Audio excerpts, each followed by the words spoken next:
Hello guys, welcome back with me again in this channel.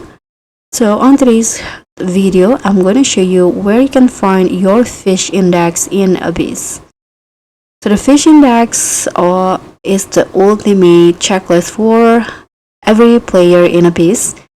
And here I'm going to show you the exact button to open your index. So now on the game, you just need to find this shop in here. It is Bestiary, so you can just talk to Richard, and after that you can just click on show me the Bestiary. Okay, so these are the fish that I caught. I only got 3 because I only reached level 2. It's a pretty new game, but that's basically that's how you can see your fish index. Thank you so much for watching. Don't forget to like, comment, and subscribe. Also click on thanks.